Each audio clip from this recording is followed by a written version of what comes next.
அத்தியாயம் 16. மனோஜை பார்த்ததும் ஷில்பா தன் உடம்பின் சகல அவயங்களிலும் அதிர்ந்து போனவளாய் தன்னையும் அறியாமல் எழுந்து நின்றாள். முகம் எண்ணெய் பூசிய தினசில் வியர்த்து கொண்டிருக்க, மனோஜ் நீங்களா என்ற கேள்வி அவளுடைய உதடுகளில் நின்றும் உதிர்ந்தது. மனோஜ் ஒரு சின்ன சிரிப்போடு ஷில்பாவை நெருங்கினான். வணக்கம் மேடம். என்னை இந்த நேரத்துல இப்படிப்பட்ட ஒரு இக்கட்டான சூழ்நிலையில் எதிர்பார்த்திருக்க மாட்டீங்க.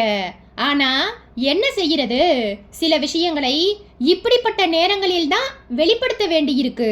ஷில்பாவின் நிலைத்து போன கண்களில் கலவரம் நிரம்பி இருக்க வைத்தியாவை காட்டியபடி கேட்டாள். மனோஜ், இவர் சொல்றது எல்லாமே உண்மை. உன்னோட பாஸ் பொய் சொல்லுவாரா என்ன? அந்த கட்டு சொத்து எலி நான் தான். அந்த போலீஸ் இன்ஃபார்மர் வளர்மதியும் போலீஸ் கமிஷனர் திரிபுர சுந்தரியும் என்ன எந்த அளவுக்கு நம்பினாங்களோ அதே சதவீத அளவுக்கு நீங்களும் என்ன நம்பினதுதான் என்னோட மிகப்பெரிய அதிர்ஷ்டம். ஷில்பா பதட்டத்தோடு சுற்றுமுற்றும் பார்க்க வைத்தியா சிரித்தபடி அவளை நெருங்கி நின்றார். சுவாசத்தில் விஸ்கி வாசம். என்னம்மா ஷில்பா இப்படி பாக்குற? நான் ஏற்கனவே சொன்ன மாதிரி உனக்கு இனிமேல் தான் அதிர்ச்சிகரமான விஷயங்கள் ஒவ்வொன்னா காத்துட்டு இருக்கு. அதையெல்லாம் நீ எப்படி ஜீரணம் பண்ணிக்க போறன்னு தெரியல. ஷில்பாவின் முகம் பீதியில் ரத்தம் இல்லாமல் வெளிரி போயிருக்க சிரமமாய் எச்சிலை விழுங்கிவிட்டு பேசினாள். சார், நீங்க எப்படி இப்படி தலைகீழாய் மாறினேன்னு தெரியாதுன்னு சொல்ல வரியா? என்னம்மா செய்கிறது? போன வாரம் வரைக்கும் நானும் நம்ம சிபிஐ டிபார்ட்மெண்ட்டுக்கு வாழ ஆட்டாத குறையா நன்றியோட தான் இருந்தேன். ஆனா எனக்கு மேல இருக்கிறவங்களும் அப்படி இல்லையே. ஒவ்வொருத்தரும் 500 கோடி 1000 கோடி ரூபாய் சம்பாதிக்கணும்னு டார்கெட் வச்சு செயல்படும் போது அவங்களுக்கு குறுக்கே நின்னு நீதி போதனை பாடம் நடத்த முடியாதே. அப்படியும் பாடம் நடத்த முயற்சி பண்ணினேன். அந்த முயற்சிக்கு எனக்கு எது மாதிரியான ரிப்ளை கிடைச்சது தெரியுமா? என்ன என்பது போல் பயமும் குழப்பமும் மண்டிய முகத்தோடு வைத்தியாவை பார்த்தாள் அவள். அவர் தன் சட்டை பாக்கெட்டில் மடித்து வைத்திருந்த ஒரு பழுப்பு நிற தாளை எடுத்து நீட்டினார். Take a view on this report. Shilpa நடுங்கும் விரல்களோடு அந்த தாளை வாங்கினாள். தாளின் மேல் பக்கம் அட்டாப்சி ரிப்போர்ட் டெக்ஸ்ட் என்ற ஆங்கில வார்த்தைகள் தெரிய அதற்கு கீழே பிரேத பரிசோதனை அறிக்கை என்ற தமிழ் வாசகம் சிறிய எழுத்துக்களில் போனால் போகிறது என்று அச்சாகி இருந்தது. வியர்வையின் சதவீதம் முகத்தில் அதிகமாயிருக்க ஷில்பா உறைந்த பார்வையோடு அதில் அச்சாகி இருந்த விவரங்களை படிக்க ஆரம்பித்தாள். பெயர் வி பிருந்தா, வயது 27, கணவர் பெயர் விஜயகுமார், மரணத்தின் வகை விபத்து, மோதிய வாகனம் கனரக வாகனம், சம்பவம் நிகழ்ந்த நாள், மரணத்துக்கு காரணம் உடல் முற்றிலுமாக சிதைவு, மற்ற காரணங்கள் எதுவும் இல்லை. ஷில்பா போஸ்ட்மார்டம் ரிப்போர்ட்டை படிப்பதை நிறுத்திவிட்டு காய்ந்து போன உதடுகளோடு கேட்டாள். யாரு சார் பிருந்தா? என்னோட டாக்டர். 4 வருஷத்துக்கு முன்னாடி தான் கல்யாணம் ஆச்சு. 2.5 வயசுல ஒரு பேத்தி இருக்கா. மருமகன் விஜயகுமார் ஒரு ஐடி கம்பெனியில் சீஃப் புரோகிராமர். அழகான அன்பான குடும்பம். இந்த விபத்து சம்பவம் எப்ப சார் நடந்தது? சம்பவம் இன்னும் நடக்கல. ஷில்பா திடுக்கிட்டு போனவளாய் வைத்தியாவை பார்த்தாள். அப்புறம் எப்படி சார் இப்படி ஒரு போஸ்ட்மார்டம்? விபத்து நடந்த தேதிக்கு நேரா என்ன எழுதி இருக்கு? ஷில்பா பார்த்துவிட்டு சொன்னாள். தேதியே போடலையே. தேதி எதுவும் போடாம இப்படி ஒரு போஸ்ட்மார்டம் ரிப்போர்ட்டை யாரோ தயார் பண்ணி எனக்கு போஸ்ட்ல அனுப்பி வச்சுட்டு உடனே ஒருத்தன் போன் பண்ணி பேசினா. இப்படி ஒரு போஸ்ட்மார்டம் ரிப்போர்ட்டை உண்மையிலேயே உங்க வாழ்க்கையில் நீங்க பார்க்காம இருக்கணும்னா உங்க சிபிஐயில் வேலை செய்யற ஸ்க்ரூட்னைசிங் ஆபீசர் ஷில்பா எனக்கு உயிரோடு வேணும். அதுக்கான ஏற்பாடை உங்களால தான் பண்ண முடியும்னு சொன்னான். அவன் அப்படி சொன்னதும் எனக்கு முதல்ல கோபம் வந்தது. இது மாதிரியான மிரட்டலுக்கெல்லாம் சிபிஐ பயப்படாதுன்னு சொல்லி ரிசீவரை வச்சுட்டேன். அன்னைக்கு சாயந்தரம் 4 மணி சுமாருக்கு என்னோட டாக்டர் பிருந்தா எனக்கு ஃபோன் பண்ணி அவளோட காரை யாரோ ஒருத்தன் பைக்ல ஃபாலோ பண்றதா சொன்னா. ஹெல்மெட் போட்டிருந்ததால அந்த நபரோட முகத்தை பார்க்க முடியலன்னு, ஆனா பைக்கோட ரெஜிஸ்ட்ரேஷன் நம்பரை பார்த்து நோட் பண்ணிட்டதாகவும் சொல்லி அந்த நம்பரையும் எனக்கு வாட்ஸ்அப்ல அனுப்பி வச்சா. நான் அந்த நம்பரை ஆர்டிஓ ஆப் மூலமாய் சர்ச் பண்ணி பார்த்தப்போ அப்படி ஒரு நம்பரே ரெஜிஸ்ட்ரேஷன் பதிவில் இல்லை என்கிற உறுதி செய்யப்பட்ட பதில் எனக்கு வந்தது. வைத்தியா சில வினாடிகள் பேச்சை நிறுத்திவிட்டு மினரல் வாட்டர் பாட்டிலை எடுத்து ஒரு வாய் தண்ணீர் அருந்திவிட்டு சோபாவுக்கு போய் சாய்ந்தபடி மறுபடியும் பேச்சை தொடர்ந்தார். அதுக்கப்புறமா தான் என்னோட மனசுக்குள்ள ஒரு பயம் வந்தது. இந்த விஷயத்தை மீடியாக்களுக்கு கொண்டு போனா அதனோட விளைவுகள் நிச்சயமா மோசமா இருக்கும்னு என்னோட உள்ளுணர்வு வான் பண்ணினதுனால 2 நாள் மௌனமா இருந்தேன். 3வது நாள் அந்த சம்பவம் நடந்தது. என்னோட பொண்ணும் மாப்பிள்ளையும் ரீகல் சர்க்கிளில் ஷாப்பிங் பண்றதுக்காக கிளம்பி போனவங்க காரை பார்க் பண்ண சரியான இடம் கிடைக்காத காரணத்தினால 2 தெரு தள்ளி ஆள் நடமாட்டம் இல்லாத தெருவுல காரை நிறுத்திட்டு போயிருக்காங்க. ஷாப்பிங் முடிச்சிட்டு 1 மணி நேரம் கழிச்சு காருக்கு பக்கத்துல வந்ததும் அதிர்ந்து போயிட்டாங்க. காரணம், காரோட கண்ணாடி ஜன்னல்கள் எல்லாம் தாறுமாறா உடைஞ்சிருந்ததுதான். அந்த விபரத்தை என் பொண்ணு பிருந்தா போன் பண்ணி எனக்கு சொன்னா. நான் உடனே நிலைமையை புரிஞ்சுக்கிட்டேன். ஆனா எனக்கு வந்த போஸ்ட்மார்டம் ரிப்போர்ட் மிரட்டல் பத்தி எதுவுமே நான் என் பொண்ணு கிட்டயோ மாப்பிள்ளை கிட்டயோ சொல்லல. ஒரு போலீஸ் கம்ப்ளைண்ட் மட்டும் கொடுக்க சொன்னேன். ஷில்பா விக்கிட்டு போய் நின்றிருக்க மனோஜ் இப்போது குறுக்கிட்டு சொன்னான். மீதியை நீங்க சொல்றீங்களா இல்ல நான் சொல்லட்டுமா சார்? நீயே சொல்லு மனோஜ், அதுக்குள்ள நான் ஒரு பெக் போட்டுக்கிறேன் என்று சொன்ன வைத்தியா பக்கத்தில் இருந்த சுவர் அலமாரிக்கு போய் அதன் கதவை திறந்து விஸ்கி பாட்டிலை எடுத்துக்கொண்டார். மனோஜ் ஷில்பாவை பார்த்து சிரித்தான். என்ன மேடம், வைத்தியா சார் சொன்னதையெல்லாம் கேட்கும்போது சினிமாவில் பார்க்கிற சம்பவங்கள் மாதிரி இருக்கா? நான் உங்களுக்கு ஒரு உண்மையை சொல்லட்டுமா? சினிமாவுல வர சம்பவங்களை விட நிஜ வாழ்க்கையில் வர சம்பவங்கள் தான் எதிர்பாராத விதமாய் இருக்கும். உங்களுக்கு பாசா இருக்கிற வைத்தியா அவருக்கு பாசா இருக்கிற சிபிஐ டைரக்டர் ஹரி கோவிந்த் கிட்ட போய் போஸ்ட்மார்டம் ரிப்போர்ட் மிரட்டலை காட்டி விபரத்தை சொன்னதும் அவர் சிரிச்சுக்கிட்டே சிங்கம் புலி மாதிரியான மிருகங்கள் உயிரோடு இருக்கணும்னா சில புள்ளிமான்கள் வேட்டையாடப்படுறதுல தப்பே இல்லைன்னு சொல்லி உங்க உயிருக்கு ஈஸ்வர் 50 கோடி ரூபாய் நிர்ணயம் பண்ணியிருக்கார் அப்படின்னு சொன்னதும் வைத்தியா சாரும் ஒத்துக்கிட்டார். இப்ப நாங்க எல்லாருமே ஒரே கூட்டணி. இன்னும் கொஞ்ச நேரத்துல ஈஸ்வரே இங்கே வந்து உங்களுக்கு ஒரு ஹலோ சொல்ல போறார். நீங்க இன்னும் எத்தனை மணி நேரம் உயிரோட இருக்கணும்ங்கிறதையும் அவர் தான் முடிவு பண்ண போறார்.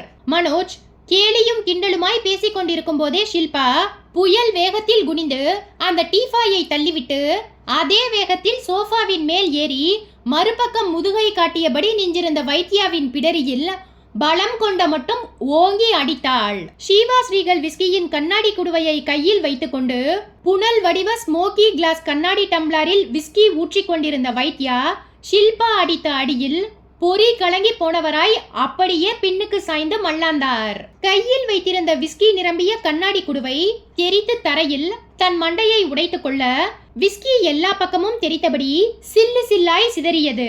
மனோஜ் நிலைமையை உணர்ந்து ஷில்பாவின் மேல் பாய்வதற்குள் அவள் சுவரோரமாய் விழுந்து கிடந்த உடைந்த விஸ்கி பாட்டிலின் நீளமான 1 அடி நீள கண்ணாடி சில்லை கையில் எடுத்துக்கொண்டு மனோஜை நோக்கி நீட்டினாள்.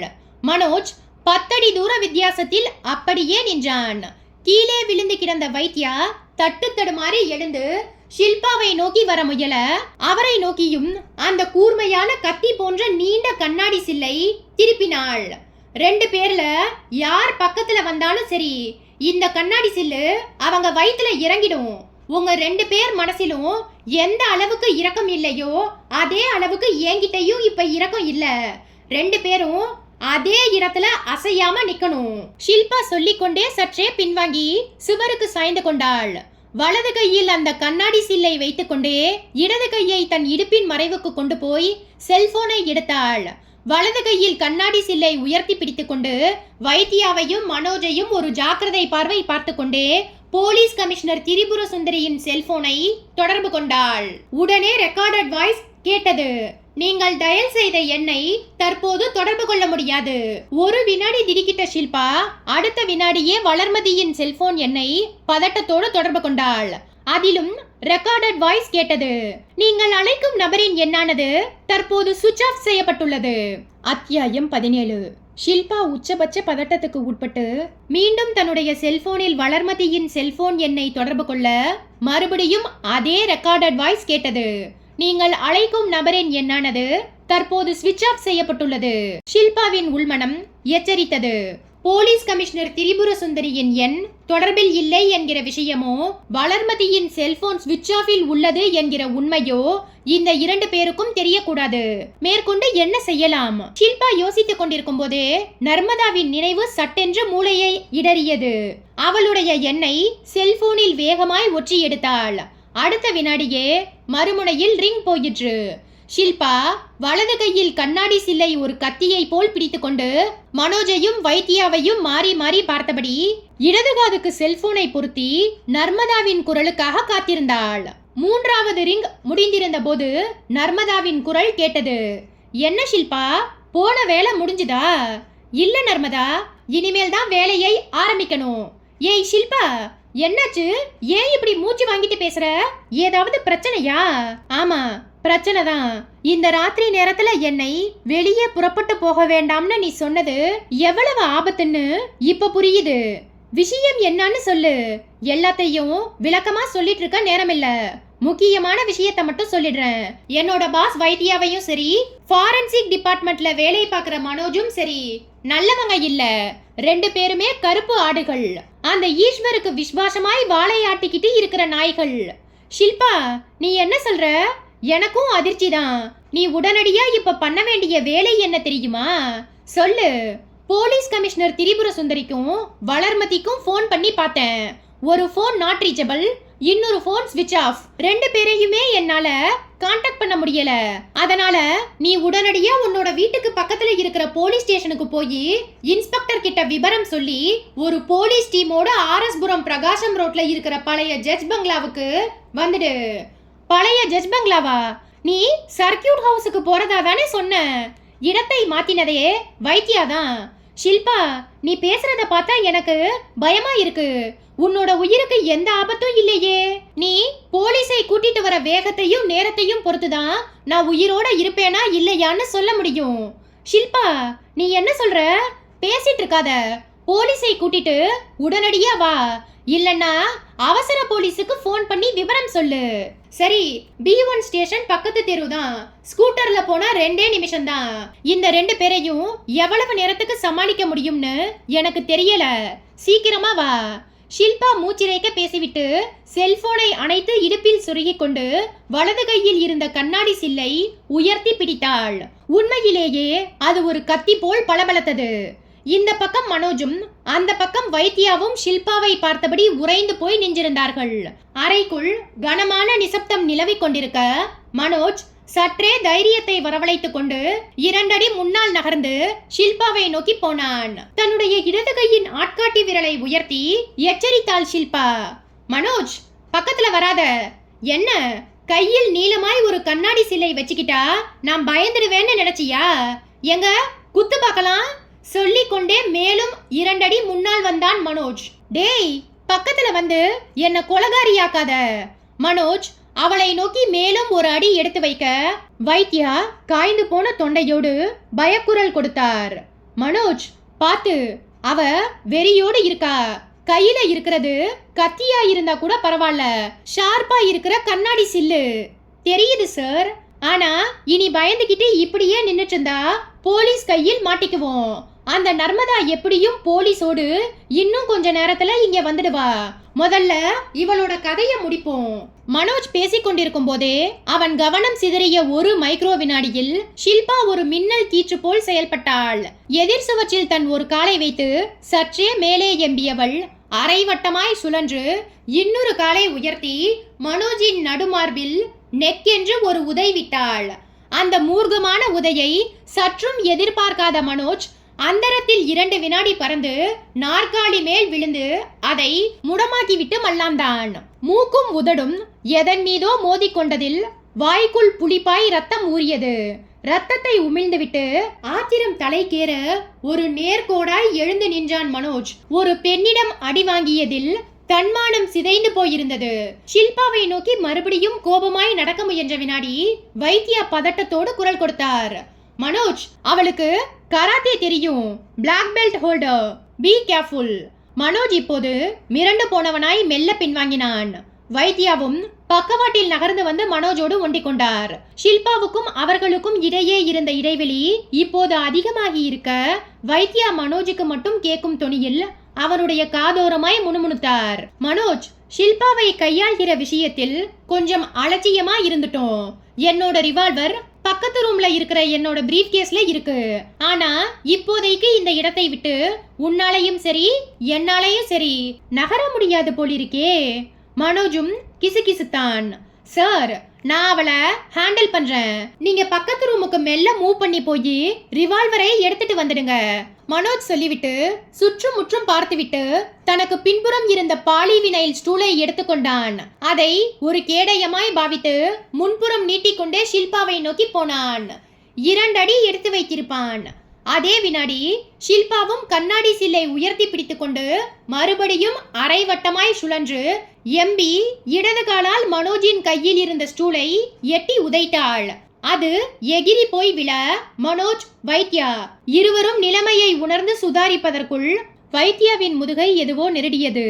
திடுக்கிட்டு போனவராய் திரும்பி பார்த்தார். ஷில்பா நெஞ்சிருப்பது தெரிந்தது. நடுமுதுகில் கண்ணாடி சில்லின் கூர்மை சற்றே கடினமாய் பதிந்து சுரீர் என்ற உணர்வை கொடுக்க ஷில்பா அவருடைய காதோரமாய் பேசினாள். சாரி சார், நான் இப்போ ஆன் டியூட்டியில் இருக்கேன்.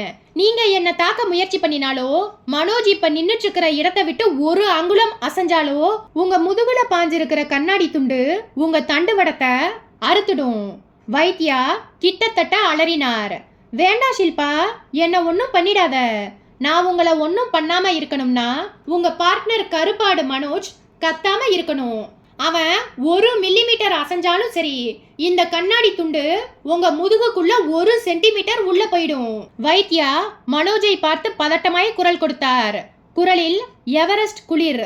மனோஜ், கொஞ்ச நேரம் பேசாம இரு. என்னை காப்பாத்த எந்த முயற்சியும் எடுக்காத. அவர் சொல்லிக் கொண்டிருக்கும் போது ஷில்பாவின் செல்போன் தன்னுடைய ரிங்டோனை வெளியிட்டது. எடுத்து அழைப்பது யார் என்று பார்த்தாள். மறுமுனையில் நர்மதா காத்திருந்தாள். என்னாச்சு நர்மதா? போலீஸோட வந்துட்டு இருக்கேன். இன்ஸ்பெக்டர் ராஜேந்திரன் ஸ்டேஷன்ல இருந்தார். பிரச்சனையை சொன்னதும் 4 கான்ஸ்டபிள்களோடு புறப்பட்டுட்டார். நானும் இப்ப ஜீப்ல தான் இருக்கேன். இன்னும் ஒரு 10 நிமிஷத்துக்குள்ள அங்க இருப்போம். உனக்கு ஒரு பிரச்சனையும் இல்லையே? இல்ல. வைத்யா, மனோஜ் 2 பேரும் இப்போ என்னோட கஸ்டடியில் தான் இருக்காங்க. மூச்சு விட மட்டும்தான் அவங்களுக்கு பெர்மிஷன் கொடுத்திருக்கேன். Good job. சீக்கிரமா வா. பாராட்டெல்லாம் அப்புறம். 10 நிமிஷம். இப்ப டிபி ரோட்ல இருக்கோம். சரியாய் 10 நிமிஷம். ஷில்பாவுக்கு அந்த பங்களாவின் வெளியே ஒரு வாகனம் வேகமாய் வந்து நிற்கும் சத்தம் கேட்டது. தொடர்ந்து ஹெட்லைட் வெளிச்சம் கண்ணாடி ஜன்னல்களில் பட்டு விலகியது. வந்து விட்டார்கள். வைத்யா, மனோஜ் பீதி உறைந்து போன முகங்களோடு அசையாமல் நின்றிருக்க மாடிப்படிகளில் காலடி சத்தம் தபதபவென்று கேட்டது. ஷில்பா காத்திருந்தாள். அடுத்த நிமிஷத்தின் ஆரம்பத்தில் அறையின் கதவை திறந்து கொண்டு நர்மதா உள்ளே வந்தாள். வா நர்மதா என்றவளின் பார்வை அவளுக்கு பின்பக்கம் போயிற்று. யாரும் இல்லை. நர்மதா, இன்ஸ்பெக்டர் ராஜேந்திரன் எங்க? 4 கான்ஸ்டபிள்களோடு வந்துட்டு இருக்கிறதா சொன்ன. Sorry madam. நர்மதா சொன்னது பொய்யி. அறையின் வாசல் அருகே ஆண் குரல் கேட்டு ஷில்பா அதிர்ந்து போனவளாய் திரும்பி பார்த்தாள். ஈஸ்வர்.